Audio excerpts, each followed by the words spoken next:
Olá, boa noite a todos. Meu nome é Heloísa Halbrick, eu sou coordenadora da FENET, né, e nós estamos aqui hoje para apresentar sobre o direito digital e a inteligência artificial. Né? Para isso, nós temos como convidado o professor Éder Van Pelt, que ele é professor de Direito na Universidade Federal Fluminense e também no programa de pós-graduação de Sociologia e Direito também na UF. Ele trabalha, né, com pesquisas sobre diversidade, sobre tecnologia, sobre questões sociais, enfim, e ele, inclusive, né, a pesquisa do doutorado dele, né, do segundo doutorado, foi sobre direito digital. Então, eu acho que a gente tem aqui uma pessoa extremamente competente para tratar desse assunto com a gente. Se vocês tiverem perguntas, tá, podem ir colocando no chat que a gente responderá ao final. E com isso eu passarei a fala para o professor Éder. Pode ficar à vontade, professor. Obrigado, Heloísa. Boa noite a todas as pessoas que nos acompanham neste momento, talvez no momento posterior, né, já que vai ficar gravado. Nesse ambiente digital, vamos falar hoje um pouquinho sobre direito digital e inteligência artificial. Como a Heloísa falou, eu sou professor da Faculdade de Direito da Universidade Federal Fluminense. Trabalho já há um bom tempo com questões referentes ao sujeito, né, o modo como o sujeito é lido pelo direito. Trabalho também bastante com gênero e sexualidade, diversidade, inclusão. E numa segunda imersão aí num doutorado, em 2018 até 2023, eu fiz um segundo doutorado sobre o sujeito de direito digital, e estou prestes a publicar um livro, né, a respeito disso, está em fase de finalização da publicação, e vamos conversar um pouquinho hoje a respeito dessas interrelações possíveis entre direito digital e inteligência artificial. Então, para isso, né, eu queria, como aqui já é um ambiente digital, né, um pouco formal, né, vou tentar trazer aqui os conceitos, as questões de uma maneira um pouco mais didática, até, ou o didático possível que eu consiga trazer aqui. Estou vendo que eu tenho a presença da Lola aqui atrás, né, estando em casa. Os gatos é que são donos da casa, então, por favor, me permitam também que ela participe, tá? Então, eu vou definir algumas questões e trazer um pouco as preocupações que o direito tem tido com a ascensão da inteligência artificial ou a ascensão desse processo de digitalização do mundo, tá? Então, no campo das questões digitais, nós falamos que estamos saindo de um mundo que é caracterizado por ser um mundo analógico e entrando no mundo digital. Estamos sofrendo um processo de digitalização, né? Estamos aqui numa tela, numa transmissão, somos sujeitos digitalizados, e essa nossa nova forma de estar no mundo, né, nesse ambiente digital, tem causado também muitos problemas, muitas questões, né, de conflitos sociais, e aí então cabe ao direito, né, regular essas relações da maneira mais justa, mais democrática, mais diversa possível, tá? Então, primeiro, para que a gente possa falar de direito digital e inteligência artificial, caso vocês não entendam alguma questão ou queiram complementar também, por favor, coloquem aí nos comentários, que ao final a gente vai fazer um debate também. Mas inicialmente eu vou tentar definir com vocês o que é o direito digital e o que é a inteligência artificial, especialmente para nós. Estou trabalhando aqui com a ideia de que temos um público do direito em sua maioria, tá? Então, para nós, nós estamos aqui nessa inter-relação com esse mundo da tecnologia digital, que é uma novidade para o direito, tá? Então, há uns 10 anos, nós estamos tentando trabalhar com essa ideia de que existe um campo novo no direito que intitulamos direito digital. Ele já teve vários nomes antes: o direito da informática, o direito informacional, o direito virtual, e hoje nós consolidamos esse nome de direito digital, que ele pode ser entendido em duas frentes de trabalho, tá? Tem aqueles que vão estudar a digitalização das questões jurídicas, né? Então eu tenho o processo digital, os julgamentos digitais, o modo como a digitalização do mundo, ela também está digitalizando o direito, né? A estrutura jurídica, e as questões novas, né, do mundo digital, que estão demandando também um olhar significante do direito, como é a questão do Big Data, as plataformas, a própria inteligência artificial. E eu vou sugerir um monte de livro e bibliografia, tá? Para caso vocês queiram se aprofundar. Eu tenho aqui um livro e eu não ganho nada com isso, tá? Só para destacar. Esse livro aqui, Teoria Geral do Direito Digital, que fala sobre essa transformação digital e os desafios para o direito, em que ele trabalha especificamente essa questão que nós vamos lidar hoje, que é esse processo de digitalização do mundo e os novos conflitos que estão surgindo, tá? Então, o direito digital, nesses dois campos, a gente vai recortar, e eu estou falando aqui, nesse momento, só das questões referentes às novas tecnologias, as tecnologias digitais, e como elas precisam também ser reguladas ou lidas pelo direito. E já ganhou destaque aí, principalmente nos últimos anos, né, com o ChatGPT, apesar de que a gente já tem a inteligência artificial já há um bom tempo, tá? Mas ela se destaca mais, principalmente depois da pandemia, mas especialmente depois aí da ascensão dessas grandes tecnologias que chamamos de inteligência artificial. E existe um debate muito grande sobre o que é inteligência artificial, né? Esses dois termos, inteligência e artificial, tá? E alguns estudiosos, né, e eu pego aqui como exemplo o Miguel Nicoleles, né, que é um neurocientista brasileiro muito destacado, quem se lembra aí da época da Copa, dos grandes jogos, né, aquele que estava lá fazendo com que uma pessoa paraplégica chutasse uma bola através de impulsos neurais e tal, ele diz assim, olha, a inteligência artificial ela não é nem inteligente e nem artificial. Primeiro, por que ela não é inteligente? Porque a inteligência ela se caracteriza como uma capacidade biológica de processamento de informações e resolução de problemas. E o artificial ele se liga com essa questão de que ele está no mundo prestes a se realizar, mas nós já estamos vivendo este mundo da inteligência artificial, ela já é presente, então ela não é tão artificial mais como a gente pensava.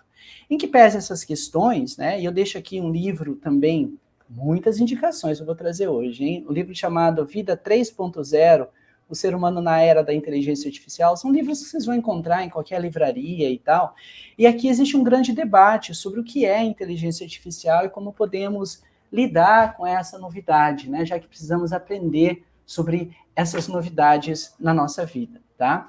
Então, eu posso sintetizar para vocês, só para que a gente possa começar a nossa discussão, dizendo que a inteligência artificial nada mais é do que, ou ela diz respeito a determinados dispositivos, né, que foram desenvolvidos a partir dessas novas tecnologias, tá, ou softwares, né, porque envolve programação, tá, que são capazes de emular ou de imitar o comportamento e o pensamento humano na tomada das decisões e das tarefas do nosso cotidiano.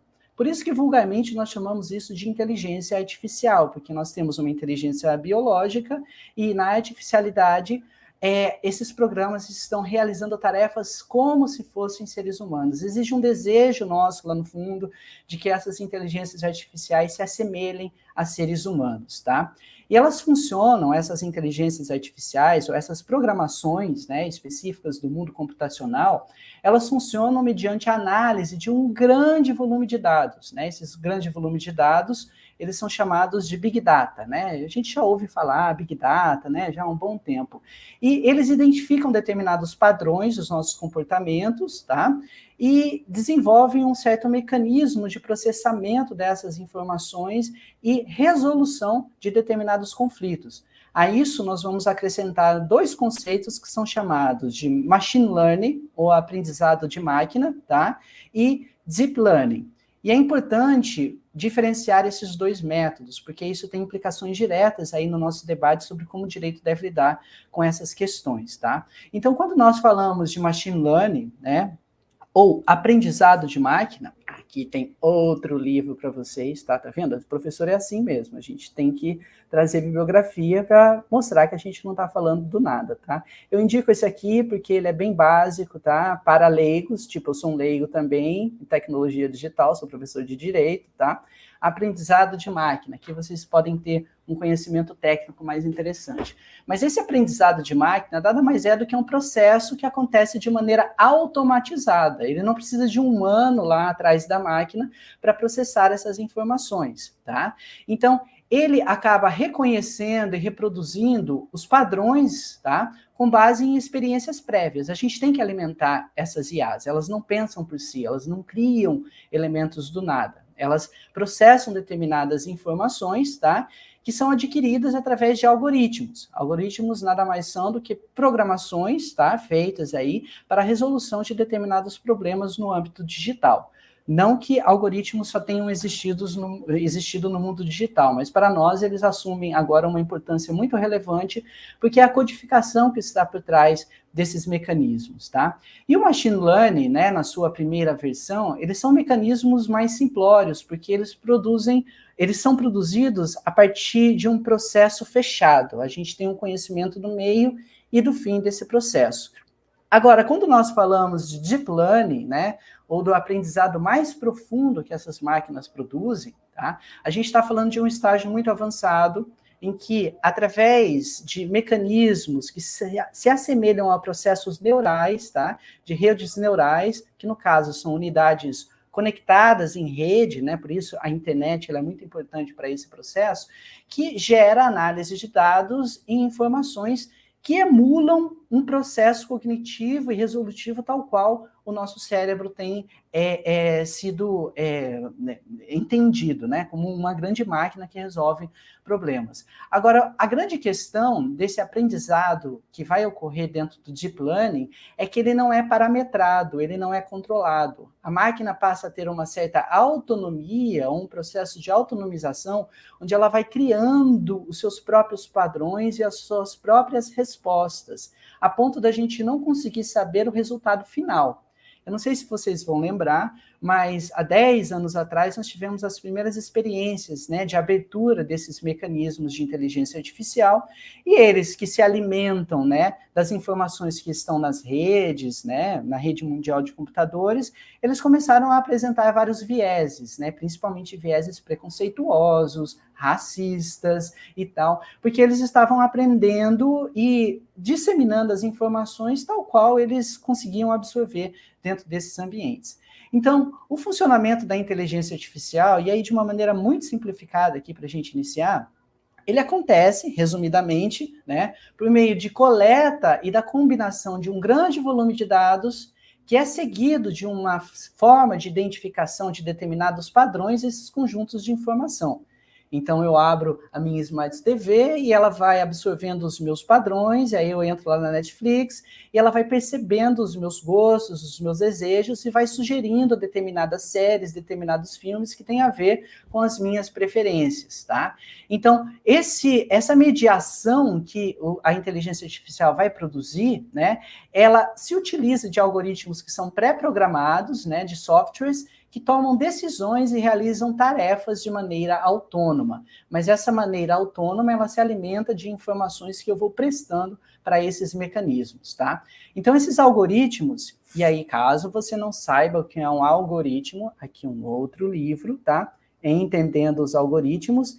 Esse aqui é bem legal, porque ele é um guia ilustrado para programadores e outros curiosos. Os outros curiosos eu me encaixo aqui nessa categoria, tá? Sou eu aqui nesse processo, tá? Apesar de que na minha adolescência, juventude, eu fiz cursos de programação no antigo DBase, a época que não tínhamos Windows direito e tal. Mas os algoritmos nada mais são do que uma sequência finita de ações executáveis que visam obter uma solução para um determinado tipo de problema. Então, se eu vou aqui, eu quero acender uma luz, eu determino um comando para aquela tomada, né? No momento que eu aperto aquele botão, uma luz vai se acender. Então, é um mecanismo automatizado.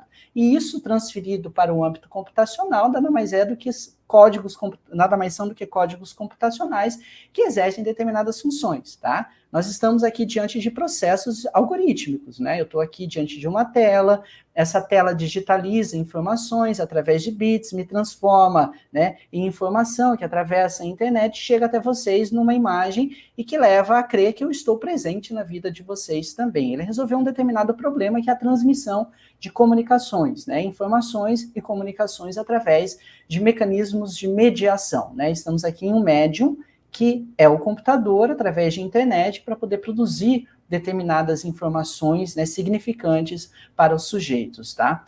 Então, todos esses processos, eles estão, em verdade, resolvendo determinados problemas.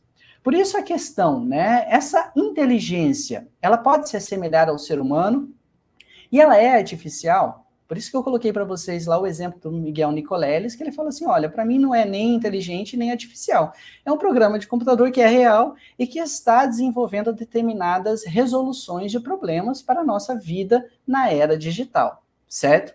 Por que é importante trazer esses parâmetros aqui? Porque existe também no senso comum a ideia de que a inteligência artificial ela é quase que uma entidade por si só, e que vai chegar um tempo, e aí o pessoal das tecnologias de informação falam muito desse conceito, o tempo da singularidade. Que tempo é esse? O momento em que a inteligência artificial ela vai possuir consciência de si mesma, vai se autorreproduzir e vai se tornar totalmente autônoma em relação aos seres humanos, tá? E isso se torna significante para o direito porque passamos a ter agora uma ideia de um sujeito novo para o direito. Será que a inteligência artificial vai chegar um dia em que ela vai ter esta independência a ponto de entendermos que ela é um ser tal qual seres humanos? Mas talvez, e isso é uma provocação, isso tem mais a ver com o nosso modo antropocêntrico de visualizar o mundo. Nós olhamos para os animais, né, eu falei para vocês da Lula ali, né, e os animais domésticos, a gente tem a tendência de dizer que eles são os nossos filhos, eles são quase seres humanos, às vezes são mais humanos do que seres humanos, né, aí você gasta muito dinheiro para a criação desses animais domésticos e tal, porque eles passam a ter uma certa significação simbólica tão intensa para nós, que eles passam a adquirir quase que uma característica de seres humanos.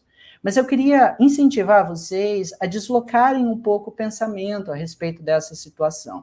E para isso, eu gostaria que a gente também tivesse aí essa dimensão de que a nossa visão de mundo é uma visão centrada na nossa percepção de humanidade. A gente quer encontrar a humanidade em outras coisas, justamente para que possamos respeitá-la tal qual respeitamos os seres humanos, tá? E para isso, eu acho que a gente pode caminhar aqui com leituras paralelas, para a gente tirar essa ideia de que a inteligência artificial é como um ser humano, tá?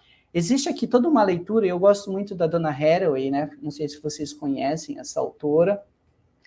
Ela, em 1985, publicou um livro chamado Manifesto Ciborgue. Ela já anunciou muitas questões a essa época, já em 1985, sobre a relação do humano com as máquinas, principalmente com essas máquinas que a gente vai chamar hoje de ciborgues ou androides, tá?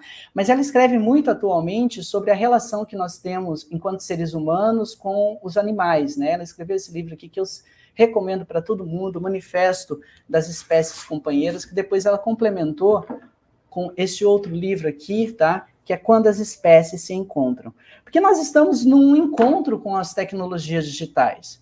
Quem aqui hoje, por exemplo, quando fica sem acesso à internet, não sente que uma parte do seu corpo está desligada? De que, só pelo fato de você ficar um dia sem internet, parece que o mundo acabou e que as coisas são totalmente diferentes, né, quando você retorna para esse ambiente. Então, quando a gente começa a deslocar esse processo e perceber que a gente sempre está nessa relação de antropoformização,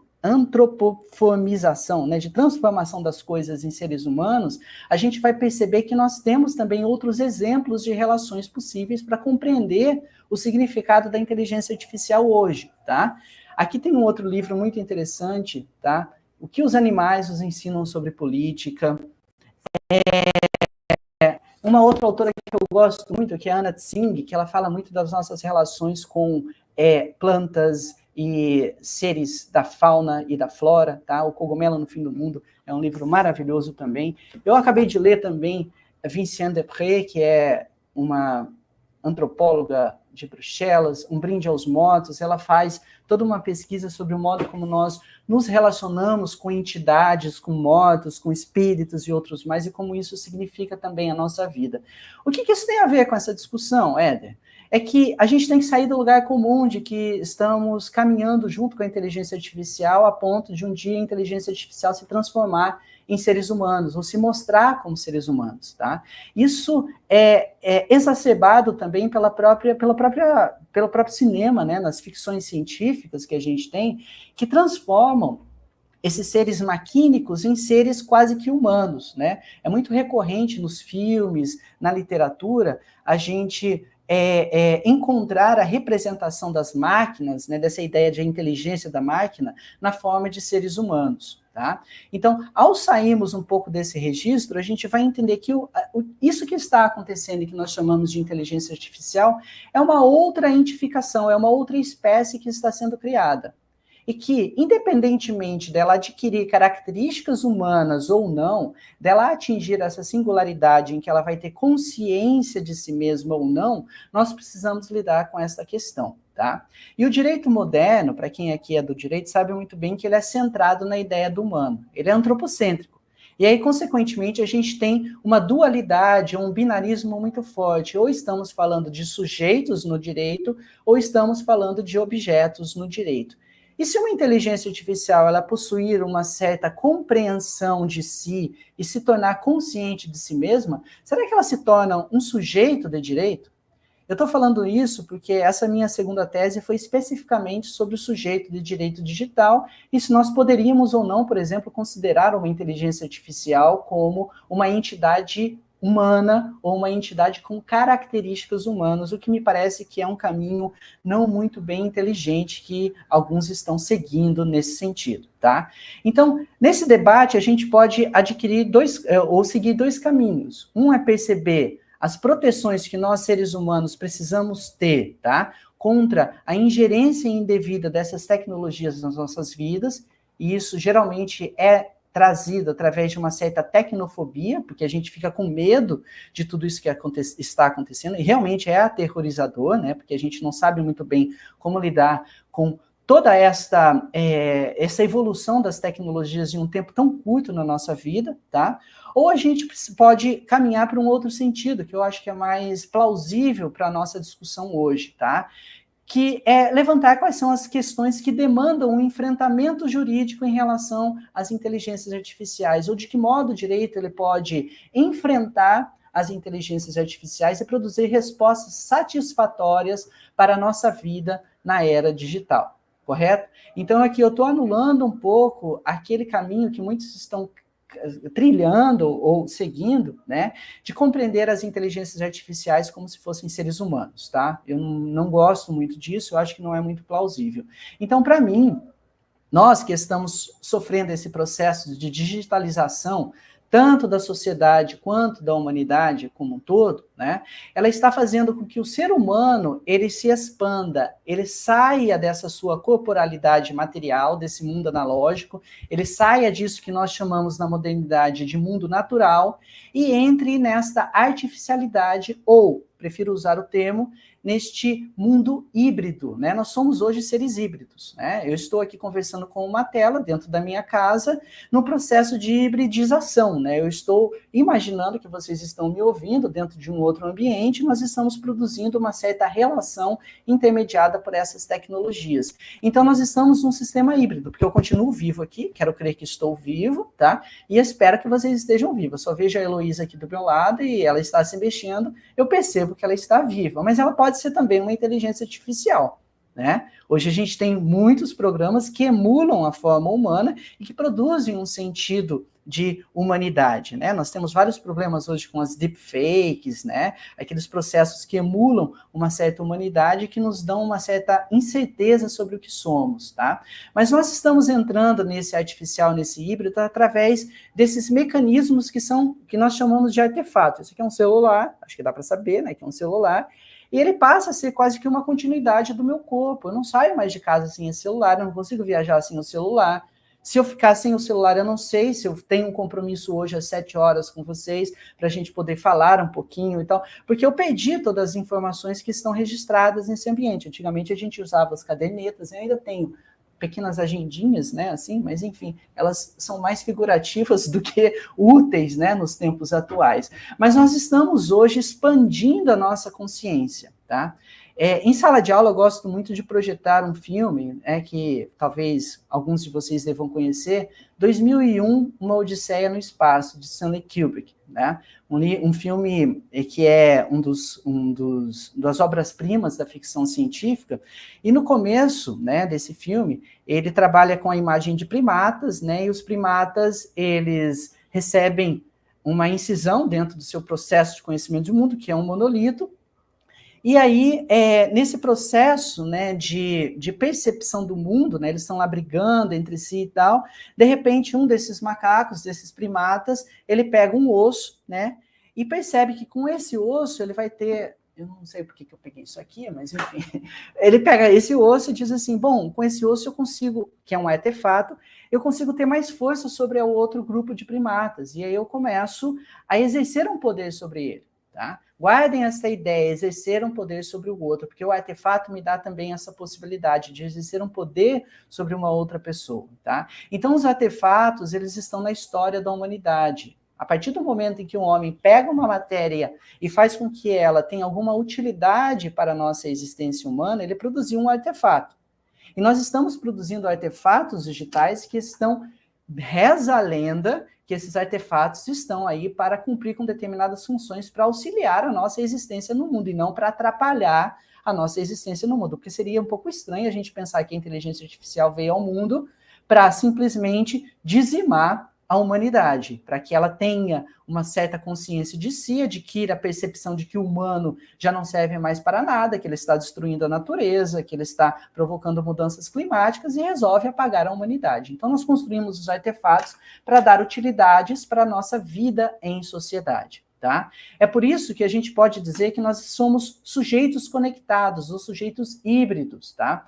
Tem um conceito de Stefano Rodotà, que é um jurista também muito conhecido, também na teoria do direito, que ele diz o seguinte, que hoje nós somos uma nanobioinfoneuromáquina. Olha que termo bonito, né? É bom para você colocar no TCC, no teu trabalho, lá de conclusão de curso, porque pega bem, né? Nós somos uma nanobioinfoneuromáquina, né? Nós estamos passando por processos de acoplamento da nossa existência junto a esses artefatos. E é por isso que nós estamos diante dessa nossa invenção final, em que algumas pessoas dizem que é a invenção maior que a humanidade já criou, que é a inteligência artificial.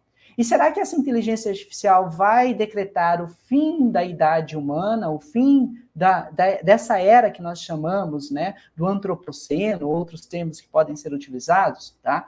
E existem dois conceitos, né, que ilustram essa situação. O conceito do pós-humano, que essas inteligências estão anunciando algo que está vindo para além do humano, e um dia essas inteligências vão nos superar. Isso tem muito a ver com uma perspectiva evolucionista, tá? Esses pós-humanos dizem o seguinte, a evolução, ela iniciou com os minerais, né?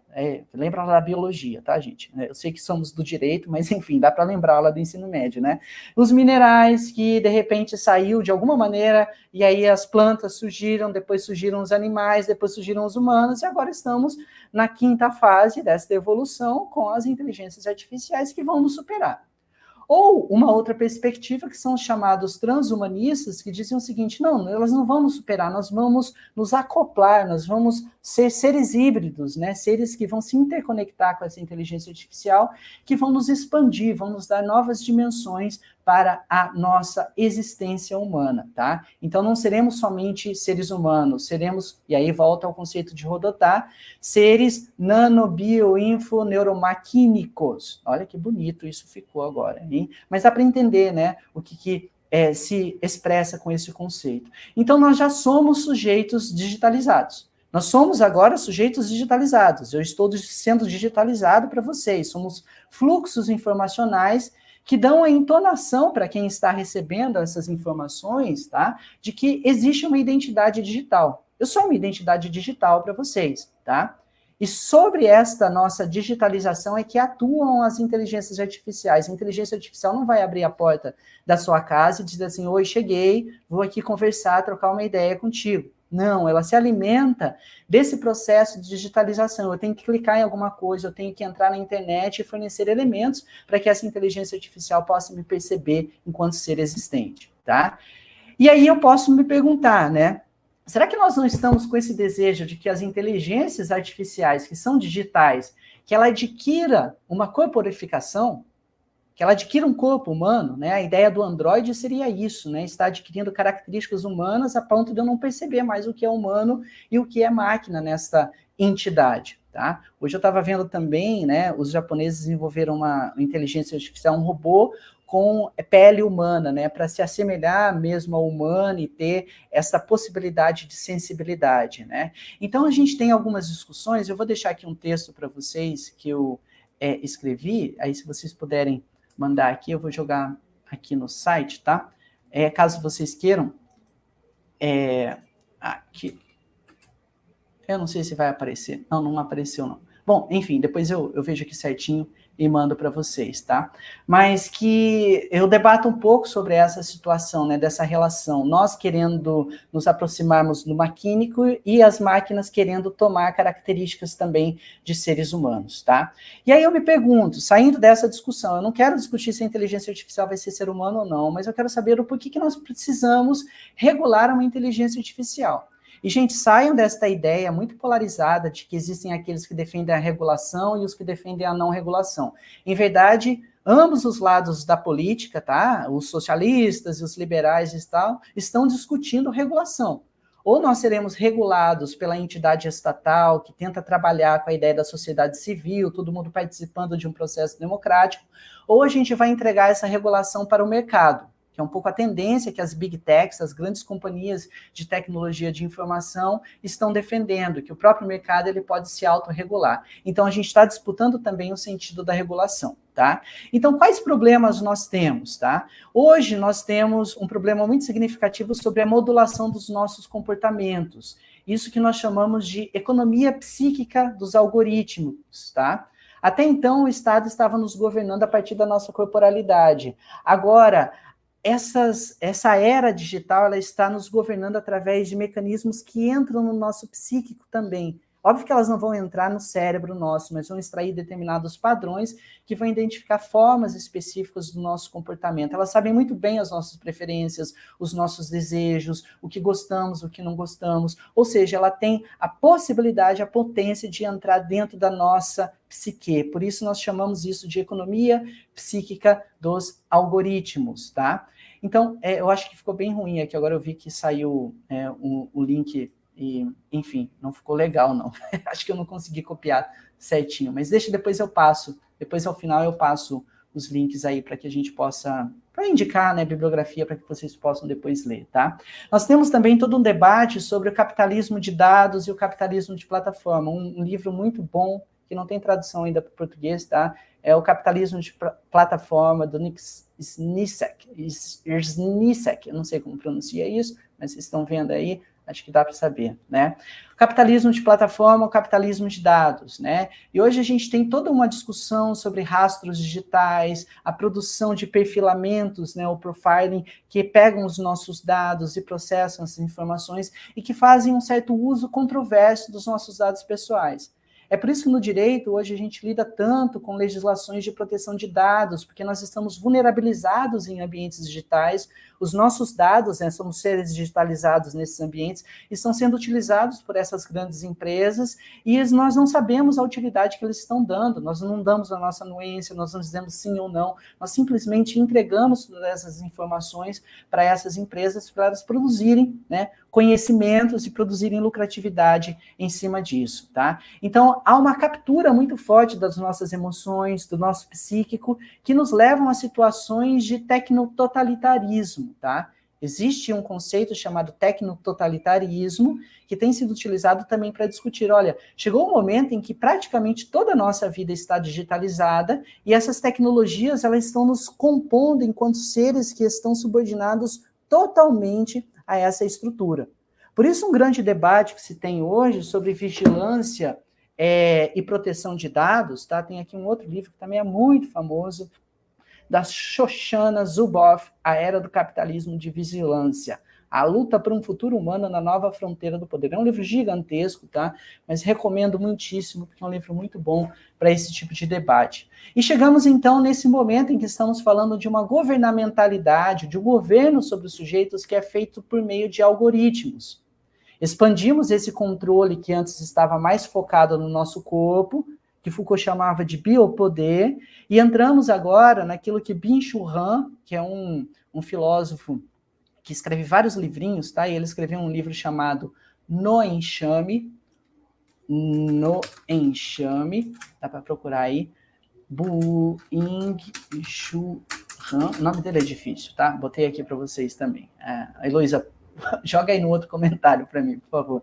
E que então, ele está debatendo, por exemplo, esse novo controle, que é o controle psíquico, o controle das nossas emoções, das nossas formas de estar no mundo.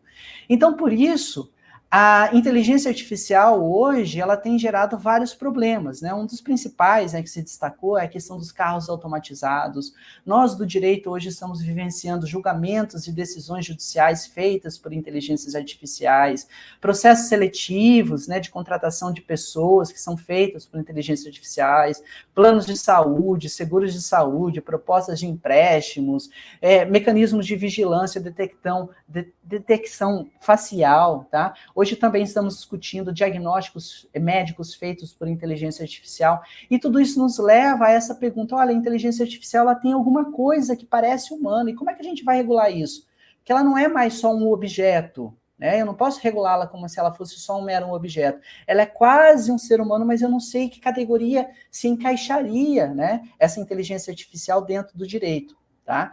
Mas eu não sei se nós precisamos dar à inteligência artificial o estatuto de entidade viva, porque senão a gente vai ter que ficar discutindo se ela tem consciência, se não, se ela é verdadeiramente inteligente ou se não é, para que ela possa ser lida pelo direito. Tá? E, gente, essa é a história do direito também, de tentar entender quem é que vai ser o seu sujeito. Tá? A gente tem o debate sobre o direito dos animais, meio ambiente. No passado, a gente discutia se pessoas escravizadas, indígenas, mulheres, crianças, pessoas com deficiência seriam seres autônomos como seres grandes que são abarcados pelo direito. Né? Esses seres grandes já têm um nome, né? São seres brancos, homens, europeus, ricos e outros mais. Né? A gente já bem sabe que história é essa, tá? Mas o mais interessante é seguirmos uma certa linha que foi desenvolvida no pós-Segunda Guerra Mundial, que diz o seguinte, né? Tem um livro da Hannah Arendt chamado As Origens do Totalitarismo, e Norberto Bobbio, também no direito, fala muito sobre as gerações de direito, e diz o seguinte, olha, depois da Segunda Guerra, a gente tem que entender que os direitos humanos não podem ser só humanos.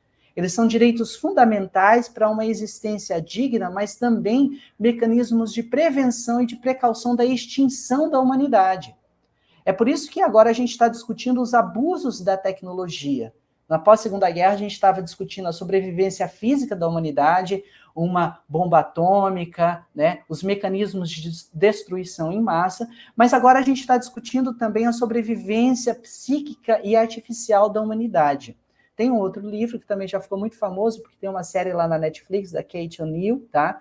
Algoritmos de Destruição em Massa. Eu gosto muito desse título, porque ele traz essa remissão a esse processo no pós-Segunda Guerra, né? Será que nós teremos uma destruição em massa com as bombas atômicas? Será que as inteligências artificiais agora vão promover uma destruição em massa da humanidade? Isso se liga muito com os debates, especialmente aí da biotecnologia e da bioética, que se destacou muito na década de 90, sobre o futuro da humanidade. Tá? Então, eu não estou aqui discutindo como Alan Turing, né, há um bom tempo atrás, o pai da computação, que era homossexual, é bom destacar isso, né, amanhã, dia 28, dia do orgulho, essas coisas todas, então a gente tem que destacar quem criou toda essa plataforma aí, também era um dissidente sexual, tá? Mas ele ficava se perguntando, né, se os computadores um dia chegariam a pensar, ou teriam pensamento e tal. Eu não sei se essa é uma pergunta necessária de ser respondida pelos juristas, tá? Mas o que a gente precisa entender é que existem questões que demandam a nossa atuação, tá? Questões éticas que se abrem a partir da inteligência artificial, questões referentes à nossa privacidade, questões referentes à responsabilidade que essas inteligências ou quem está por trás dessas inteligências artificiais terão em relação à produção desse mundo digital, as relações laborais mediadas por plataformas, falamos muito no direito sobre a uberização das relações de trabalho e tal. Então, há muitos debates hoje, especialmente na União Europeia, tá, que está mais avançada, né, nessa discussão, sobre estudos das questões legais referentes às inteligências artificiais. Estamos no início de um debate.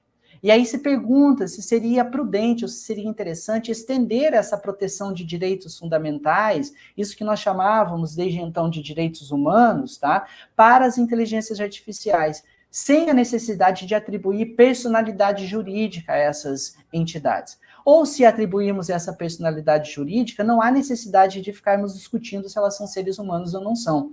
A grande questão é que elas estão prejudicando ou estão alterando a nossa forma, a nossa existência no mundo. tá? E aí, por isso, nós precisamos de uma reinterpretação, ou eu poderia dizer, uma refundação das noções de sujeição jurídica, tá?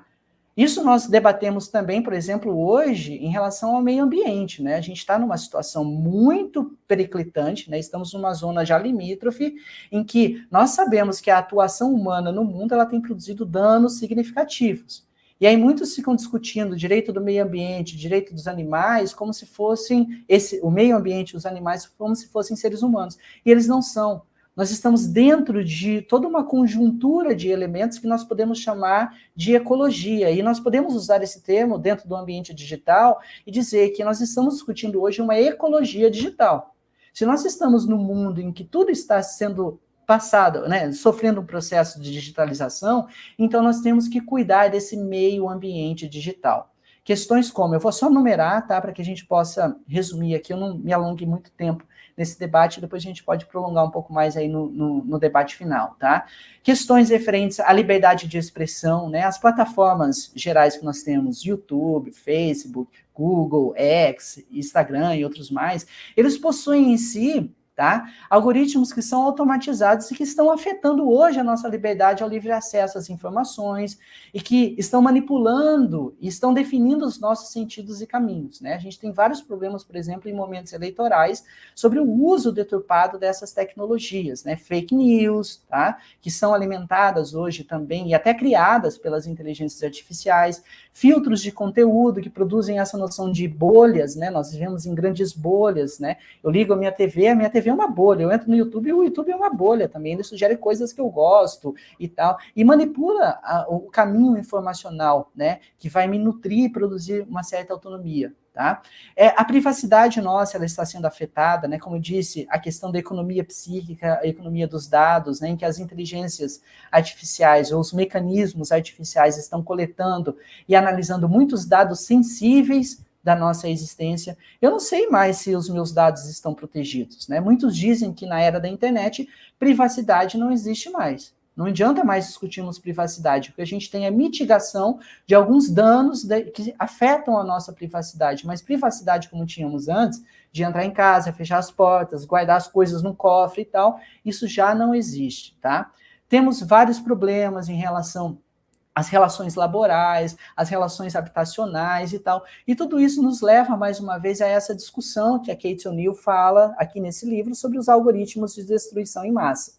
Ela era uma matemática que passou a produzir algoritmos e tal, e percebeu que a programação que ela fazia estava causando danos à sociedade, né? E aí ela passa a ser uma crítica a esse processo. É por isso que para a gente caminhar aqui para o encerramento, tá? Eu estou vendo que são 7h43, tá certo, né? Então, para cumprir com o que eu prometi, tá? De deixar um tempinho no final, a questão é como regular. Como eu disse para vocês, eu não entro também nessa lorota do debate que diz assim, existem os que querem regular e os que não querem. Não, existem os que querem regular por meios estatais, através de mecanismos em que a gente consegue produzir um debate. Parece que conseguimos produzir um debate coletivo envolvendo a sociedade civil, ou aqueles que querem deixar a regulação nas mãos do próprio mercado, tá? Então aqui a gente está disputando sentidos de regulação. Por isso, existe hoje uma tentativa de um acordo global que gira em torno de 5 princípios éticos, tá? Esses debates sobre inteligência artificial eles estão hoje sendo muito estão sendo levados a sério, e os 5 princípios são os seguintes, tá?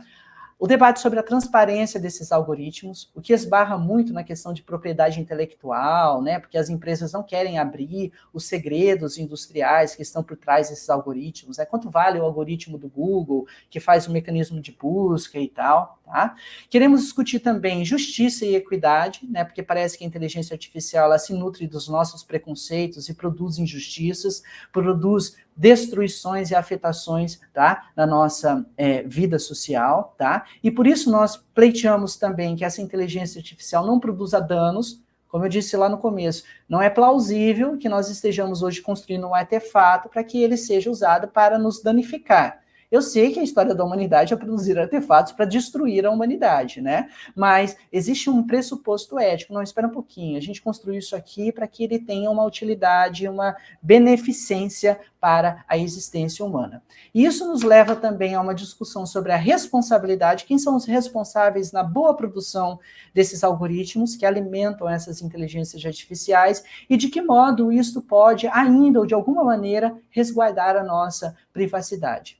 Por isso, nesse debate, existem duas grandes posturas, que são os chamados bioconservadores, aqueles que estão pensando nas consequências desastrosas que os avanços tecnológicos podem produzir à humanidade e ao meio ambiente. Então, eles querem conservar o bio, tá? A vida mais biológica, e querem se afastar ou reduzir a incidência das tecnologias. Ou os transhumanistas, como eu disse para vocês, aqueles que querem aliar a tecnologia com a nossa existência, tá? Que pretendem, de alguma maneira, empregar a tecnologia para melhorar a vida das pessoas e para resolver os problemas sociais, né, que estamos enfrentando. No primeiro caso, a gente pode correr o risco da tecnofobia. Eu tenho tanto medo de que a tecnologia produza algo ruim que eu viro um tecnofóbico, eu tenho medo da tecnologia. E do outro lado, eu tenho aqueles que são muito excitados com a tecnologia e geram a situação que a gente conceituou como tecnoexcitação. Não, não, não. A tecnologia vai trazer só coisas boas, maravilhosas para a nossa vida, não vejo problemas e tal. Tipo um Elon Musk, né, que acha que vai resolver tudo através do avanço das tecnologias. É óbvio que ele não pensa assim, né? Mas, enfim, supõe-se que ele pensa dessa forma, tá? Mas o mais importante, gente, e aí, para a gente caminhar aqui para a conclusão, é que não há uma ausência de valores, a gente não está criando um parâmetro ético do nada, que poderia guiar os nossos avanços tecnológicos. Nós já temos toda uma tradição de direitos humanos, direitos fundamentais, que são carregados de valores que são possíveis de serem aplicados ao campo da tecnologia. Por isso a gente tem que resgatar muitos dos debates sobre a bioética e o biodireito, lá da década de 90, que estava trabalhando sobre o futuro da humanidade, como as nanotecnologias podiam afetar a nossa vida, o que a gente ia fazer com as pesquisas de célula-tronco, com o mapeamento do DNA. Tudo isso tem a ver, tem relação muito profunda com o que a gente quer com as tecnologias artificiais, as tecnologias digitais. Tá? Então, a regulamentação nada mais é do que um parâmetro de republicanização da esfera ou do mundo digital. A gente tem que deixar de chamar o mundo digital de um mundo que está adiante, e ele já é o mundo presente, por isso ele não é um mundo virtual, ele é um mundo real. E, consequentemente, essa republicanização do mundo digital nos tira da categoria de mero usuários das tecnologias digitais e nos transforma em cidadãos dessa república digital ou dessa galáxia da internet, para usar um termo que o Manuel Castells cunhou na década de 90. Nós estamos hoje pleiteando a nossa cidadania digital e nós queremos também disputar os rumos e sentidos dessas tecnologias. Então, a gente pode entender que essas tecnologias elas podem ser aprimoradas e fortalecidas, né, para que elas possam fornecer uma adequada proteção a nós, sujeitos digitalizados, tá? E especialmente as pessoas mais vulnerabilizadas nesse ambiente, porque as vulnerabilidades elas se reproduzem aqui no ambiente digital também, ou, né, se a gente não fizer nada, o que é muito ruim, nós vamos entender que as inteligências artificiais nada mais são do que um mecanismo que está a serviço das dinâmicas hegemônicas de poder.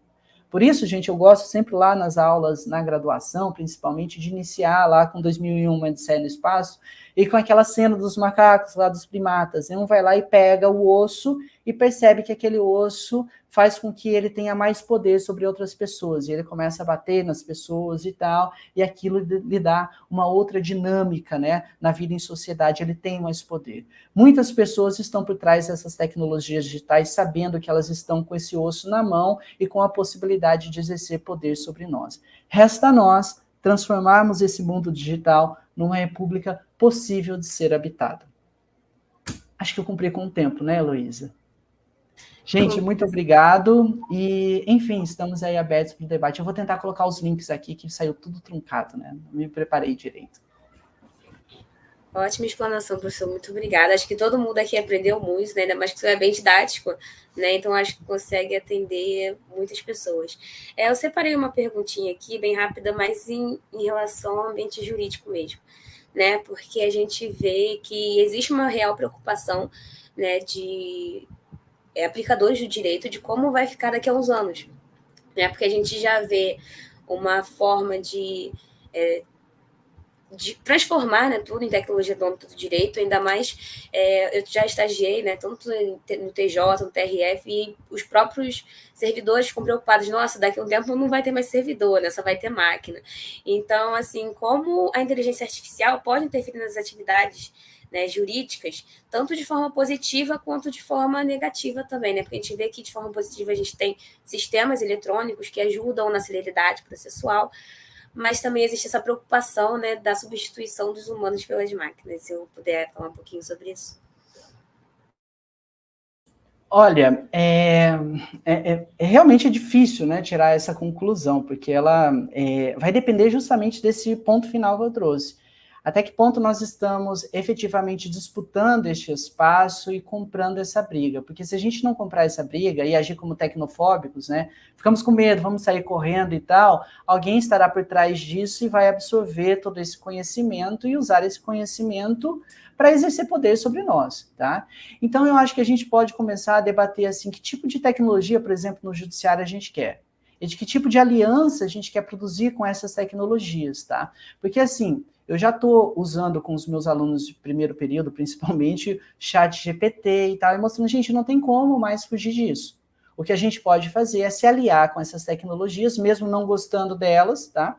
E produzir sentidos plausíveis, tá? E tem muita gente também fazendo ações políticas com isso, né? Muita gente utilizando a tecnologia também para enfrentar esses grandes poderes, né? A pirataria digital é um instrumento também, tá? De transformação deste mundo, de disputa de espaços, a abertura desses códigos, né? Tem os códigos abertos, os copyrights abertos e tal, em que todo mundo pode participar. Eu acho que a gente precisa justamente disputar isso, falar assim, olha, a gente precisa de uma soberania de dados também. Eu quero ter soberania sobre o modo como esses processos de digitalização estão sendo consolidados. Eu quero abrir esses códigos e discutir com a sociedade que tipo de destinação a gente quer fazer com eles. A mesma coisa que aconteceu lá no pós-Segunda Guerra. Eu sei que, enfim, não foi tão bonito assim, a gente está vivendo vários problemas hoje, né, de guerras no mundo todo, mas as pessoas falaram, olha, realmente é possível hoje apertar um botão e destruir o mundo. E eu acho que é possível hoje também apertar um outro botão e fazer com que a inteligência artificial destrua o mundo. Que tipo de acordo a gente vai produzir para que isto não aconteça, tá? Então, acho que cabe a nós, principalmente nós que estamos aí pensando direito e tal, construir esses mecanismos para limitação. E aí eu volto nos postulados, tá, Heloísa? Que precisamos de inteligências artificiais que respeitem, tá?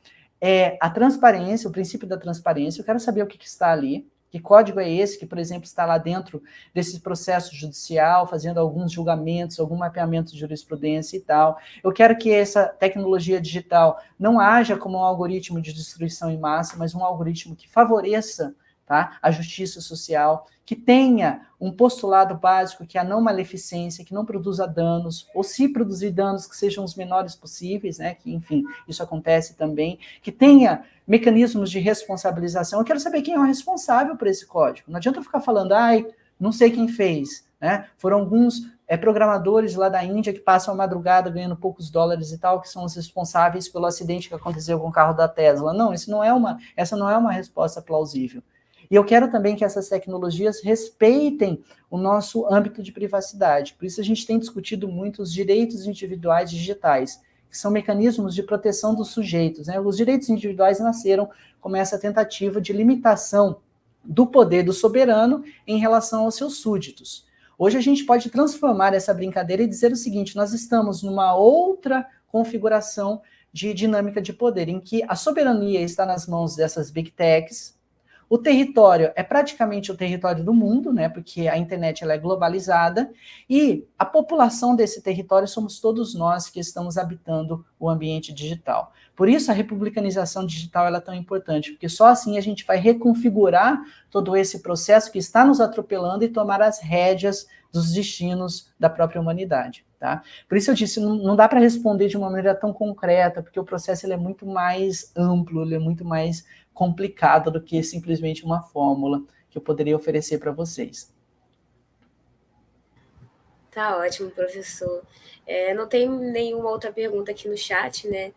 Então, acho que nós encerramos então o nosso debate por hoje. Tá? Agradeço muito a disponibilidade do senhor, a presença de todos aqui. Eu que agradeço. E espero estarmos juntos novamente para um próximo debate. Agradeço a participação. Boa noite. Boa noite.